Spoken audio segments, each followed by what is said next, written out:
Excuse me. হ্যাঁ ভাইয়া, এই তো আমার গাড়িটা জাস্ট। রাকিব, তুই এখানে? আচ্ছা, তার মানে তুই এখন অটো রিকশা চালাচ্ছিস? এনিওয়ে, তুই না খুব বলতি তুই জাস্ট একটা যদি সুযোগ পাস তাহলে পুরো দুনিয়া উল্টায় ফেলাবি। এই তোর দুনিয়া উল্টানো? আরে আমি তো হেল্প করতে আসলাম। হোয়াট? হেল্প? হেল্প করবি তুই, তাও আমাকে? আরে তুই যদি আমাকে হেল্প করবি তাহলে তুই তোর নিজেকে কেন হেল্প করলি না? তোর অবস্থা এখনো কেন আগের মতো? হ্যাঁ, ঠিক যেমন আগে ছিলি আজকে সেম অবস্থায় আছিস। খুব তো বলছিলি এটা করবি সেটা করবি, কিছুই তো করতে পারলি না। অবশ্যই যে কথা আছে না, দেরি তো হলো আসছে, তো তোর অবস্থা হচ্ছে তেমন, বুঝতে পারলি? আমি তো জাস্ট এটাই ভাবতেছি যে আমি কিভাবে তোর মতো একটা ছেলের সাথে রিলেশনশিপে গিয়েছিলাম। বাই দ্য ওয়ে, তোর এই প্ল্যানের কি হলো? যে কলেজে থাকতে কি কি জন্য প্ল্যান করেছিলি, তুই একদম বুক ফুলায় হাঁটতি আর সবাইকে বলতি আমি অমুক করব, আমি তমুক করব, এটা করব সেটা করব। শেষ পর্যন্ত এই চালাচ্ছিস অটো রিক্সা, তাই না? অবশ্য তোর দ্বারা এর থেকে বেশি কিছু আশাও করা যায় না। আচ্ছা একটা কথা ভাবতো, এই যে এত পড়াশোনা করলি, এত পড়াশোনা করে লাভটা কি হলো? কি করতে পারলি? সেই তো চালাচ্ছিস অটো রিক্সা। আচ্ছা যাই হোক, এত কথা বাদ দি, একটা কথা বলতো আমাকে, এই যে অটো রিক্সা যে চালাচ্ছিস কত টাকা ইনকাম করিস মাসে? এইসব জবাব আমি তোমাকে দিতে চাচ্ছি না, আর আমার হাতে তো ফালতু সময় নাই তোমার সাথে কথা বলে আমার সময় নষ্ট করার। Oh my god, I am so sorry রে, আমি একটু বুঝতে পারিনি যে আমি তোর সাথে কথা বলে তোর এত টাকা লস করে ফেললাম। ও শিট, আমি তো ভুলে গিয়েছিলাম আমি একজন বিজনেস টাইকনের সাথে কথা বলতেছি, যার কিনা মিনিটে মিনিটে লাখ লাখ টাকা কাউন্ট হয়, আর আমি কিনা তোর সেই লাখ লাখ টাকা লস করে দিয়েছি। সরি রে সরি, হাত জোর করে ক্ষমা চাচ্ছি। হ্যাঁ, অনেকগুলো টাকা লস করে দিলাম, তাই না? Just a minute. আমি যেহেতু তোর টাকা লস করেছি, এক কাজ কর, নে এই টাকাটা নে, ধর। না। আচ্ছা ঠিক আছে, এইটা ভেবে না হয় রেখে দিলে যে তুই ভাব যে তুই কোন একটা প্যাসেঞ্জার রিক্সা থেকে নামিয়ে দিয়েছিস, তার বিনিময়ে আমি তোকে ভাড়া দিই। আরে নে না, রাখ রাখ, তোর সংসারে কাজে লাগবে। এই টাকার আমার কোনো প্রয়োজন নেই। আমি খুব ভালো করে জানি এই টাকা তোর দরকার আছে, তোর সংসারে দরকার আছে, তোর সংসারে তো বাজার ঘাট করতে হবে, তোর টাকা পয়সা তো লাগবে, তাই না? আর এমনি তো আমার তো মনে হচ্ছে জীবনে তুই এত টাকা কোনোদিনও চোখে দেখিস না। বাই দ্য ওয়ে, একটা কথা বলতো, তুই কি বিয়ে করেছিস? ও সরি, আমিও নাকি পাগলের মতো কথা বলছি, তোকে আবার কে বিয়ে করবে?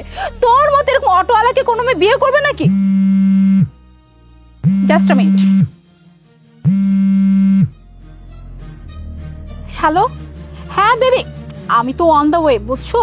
জাস্ট এই রাস্তার মাঝখানে না আমার গাড়িটা হঠাৎ করে নষ্ট হয়ে গেছে। হ্যাঁ, আর শোনো না, আমার সামনে না একটা ভিখারি দাঁড়িয়ে আছে, আর তুমি তো খুব ভালো করেই জানো আমার মনটা কত বড়। আমি আবার কোনো ভিখারিকে একদম না করতে পারি না, তাই তো এই ভিখারিকে আমি টাকা দিচ্ছি।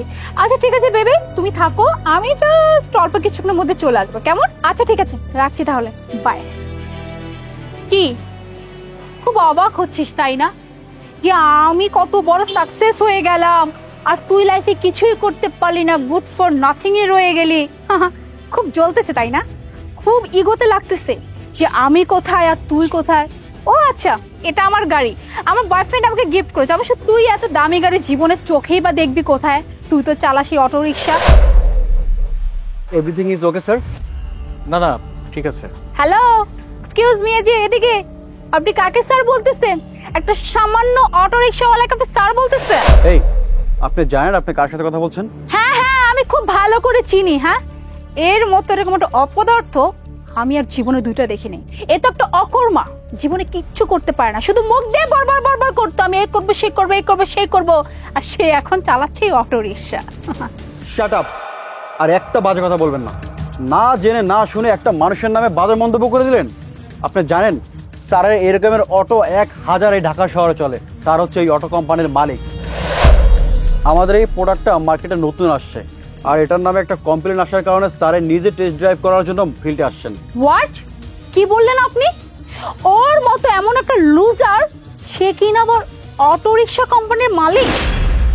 শাট আপ! স্যার, ফাইলটা চেক করে দেখেছি, সবকিছু ঠিকঠাক আছে। আর কিছু করতে হবে? না, আপাতত কিছু করতে হবে না, তুমি চাবিটা নাও, এই অফিসে যাও।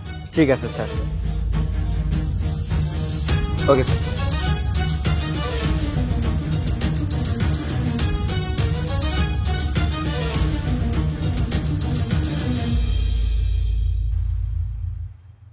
আমার এই প্রোডাক্টটির বেশ কিছু কমপ্লেন ছিল মার্কেটে, তাই আজকে নিজে ফিল্ডে এসে একটু চেক করে দেখলাম এই প্রোডাক্টের কী কী সমস্যা আছে। আর তুমি ইচ্ছে মতো আমাকে অপমান করে যাচ্ছ। আর লিসেন, আমি আসলে এখানে তোমাকে দেখে দাঁড়াইনি, আমি দাঁড়িয়েছি একটা মেয়ে মানুষ বিপদে পড়েছে, হয়তো গাড়িটাতে সমস্যা দেখা দিয়েছে, এজন্য হেল্প করার জন্য দাঁড়িয়েছি। ইয়ে, তুমি আমাকে আগে কেন বলো নাই এসব কথা? কিভাবে বলবো? আমি তো সেই সুযোগটাই পাইনি। তুমি আমার অবস্থা দেখে আমি অটো থেকে নেমে আসছি, সেটা দেখে তুমি আমাকে ইচ্ছে মতো অপমান করলে। আর আজ আমি যতদূর আসতে পেরেছি আমার নিজের যোগ্যতায় আমি এসেছি। আমি ছোটবেলা থেকে যে স্বপ্নগুলো দেখতাম না, আল্লাহ আমার সেই স্বপ্নগুলো পূরণ করেছে। আর আজকে যদি আমি রিক্সাও চালাতাম না, তাহলে আমার কোনো আফসোস থাকতো না, কারণ আমি নিজের পরিশ্রমে টাকা ইনকাম করতাম। যদি নিজের স্বপ্নগুলোকে পূরণ করতে চাও, তাহলে সর্বপ্রথম নিজের মন থেকে অহংকারটা দূর করো, মানুষকে ছোট করে কথা বলা বন্ধ করো, মানুষকে সম্মান করতে শেখো। টাকা পয়সা দিয়ে কখনো মানুষকে বিচার করবেন না। আমি জানতাম না তোমার সাথে আমার আবার দেখা হয়ে যাবে, তবে ভবিষ্যতে যদি কখনো আবার তোমার সাথে আমার দেখা হয়ে যায় না, আজকের দিনটার কথা মনে রেখো, তাহলে আমার যোগ্যতা সম্পর্কে না তোমার একটা আইডিয়া হয়ে যাবে। Good luck.